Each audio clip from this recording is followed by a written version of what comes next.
So today we're going to use 3 simple shapes in Cricut Design Space to make a cool card. In Cricut Design Space, choose a circle from the Shapes menu. You can enlarge the shape of it by dragging on the bottom right hand corner, or you can go up to the top toolbar and in the size there you can manually enter a size. To change the colour of the shape, click on the coloured square in the top toolbar where you can choose a colour.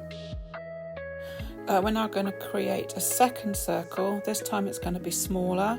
We're going to colour it white and we're going to pop it in the middle of the larger circle.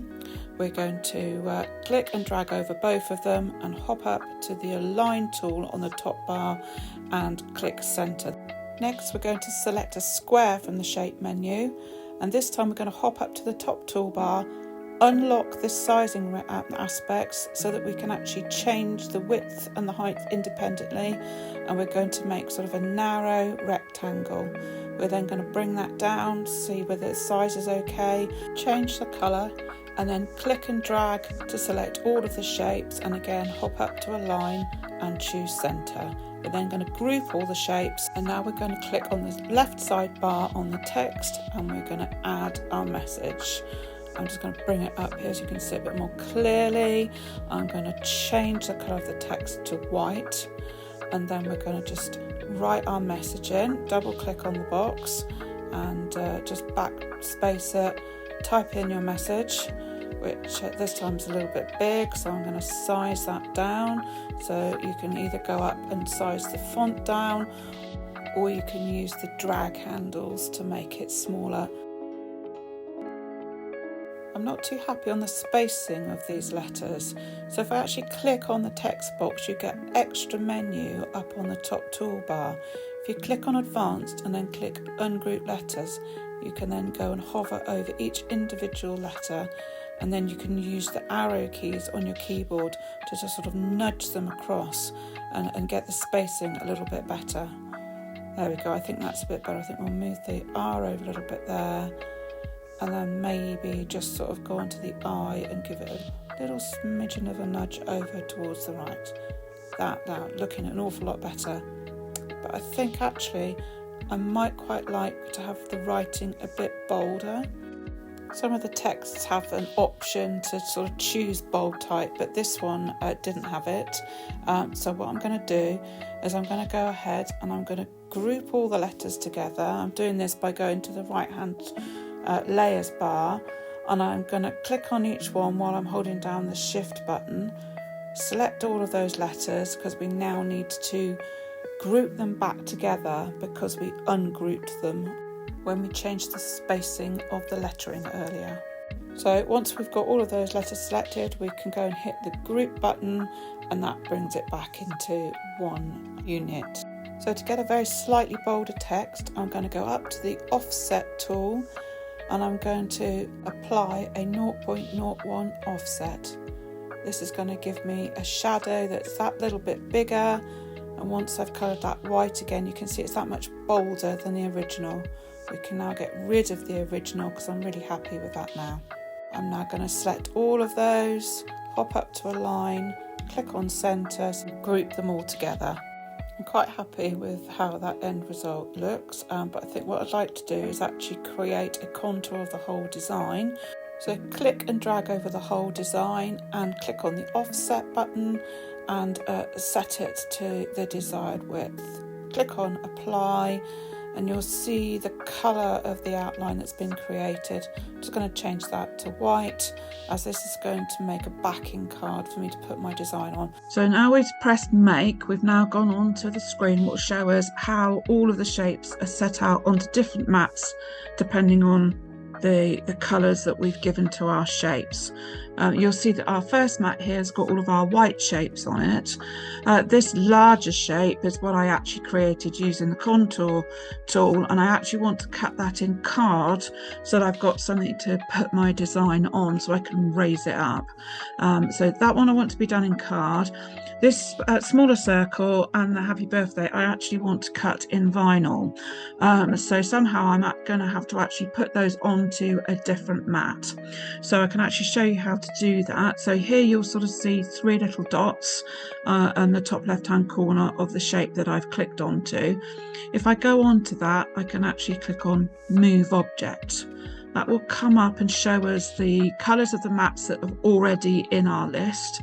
And I'm going to click on New, and I'm going to click on that I want it still to be white, and then it's moved that onto another mat. When we hop back onto our original mat, it's sort of disappeared. So I also want to use this, move this smaller one. I'm going to do the same process, Move Object, but this time I can actually see that that other white mat is now added onto this list. So I can actually highlight that one, click Confirm, and you can now see that I've got the happy birthday and the circle. I'll probably move that down there. On the one mat that I can cut out at vinyl, the card shape that I want is actually up on that first one. Okay, so now that we've actually got our shape sorted out onto the mat, we can go ahead and press continue for each mat. You can sort of just see here that they're in order. So we've got all the different, the red one's going to cut second, the blue one third, and then the one that we've just created that I'm going to do my white vinyl on is the fourth cut.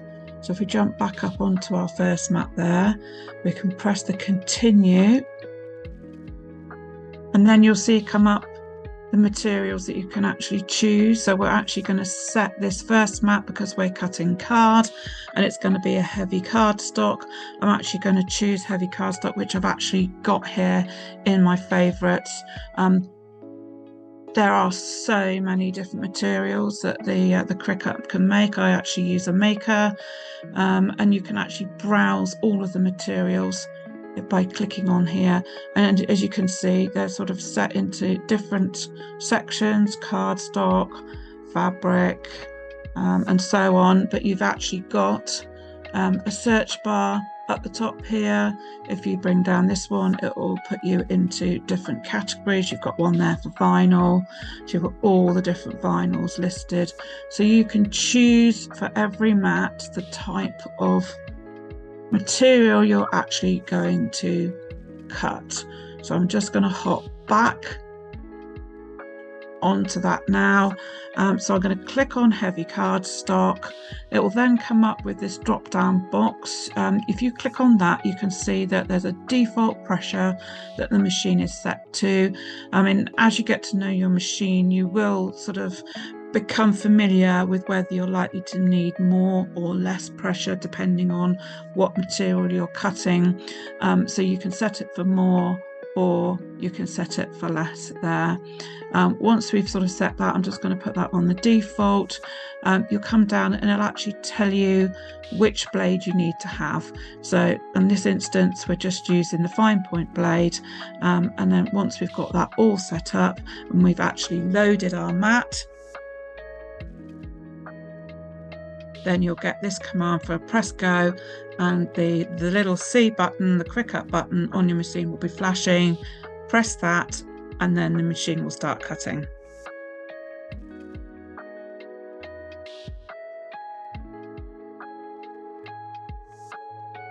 So the red and the blue vinyl that I'm using today is Cricut's own brand shimmer vinyl. So I chose the premium vinyl shimmer cutting to cut both the red and blue vinyls.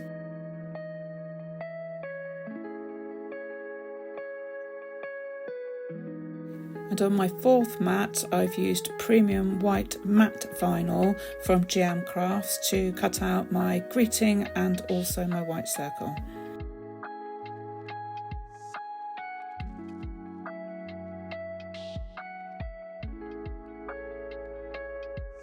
So now I'm going to use a piece of clear transfer tape to apply over the red shimmer vinyl to be able to lift it off of its backing paper.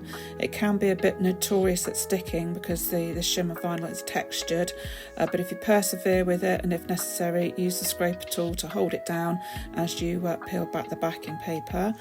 To be able to try and get it lined up on my piece of card, I pop a bit of greaseproof paper on the back of the vinyl, leaving a very small amount uncovered so that I can position it on where I want it. And then I can pull back the greaseproof paper knowing that it's in the right position.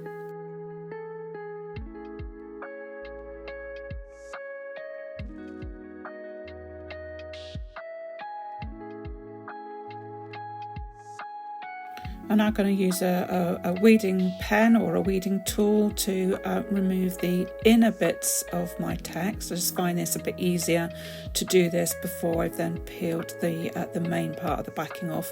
It just holds the letters in place while you're taking out those little fiddly bits.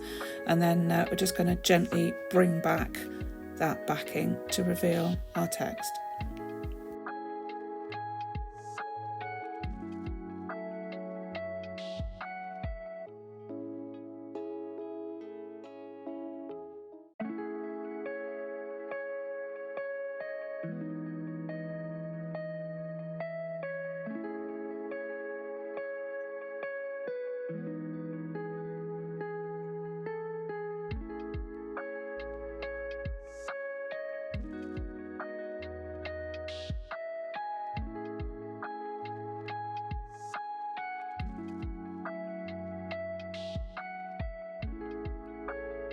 The text that I've actually used today is called London Tube Font. It's by Jonathan Patterson. I've actually downloaded it onto my laptop via Font Space. Obviously, I'm actually making this card for my dad, so it's just for personal use. But if you were going to use it for commercial purposes, you'd need to actually purchase a commercial license.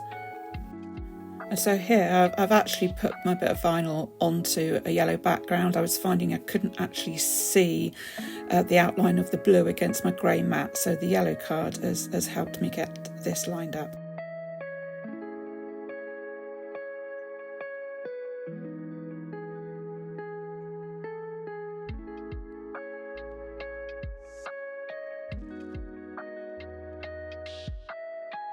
I hope you've enjoyed this tutorial today. Please give me a like and subscribe to my YouTube channel. I will be posting more videos, tutorials, tips in the future. If there's anything particular you'd like to see, then please jot it in the comments. I'm almost sort of at the end of this design now. All I've got left to do now is pop some mounting foam tape on the back of my text panel, and then I'm going to put more mounting tape on the back of the actual full design and then pop it onto a card, and voila.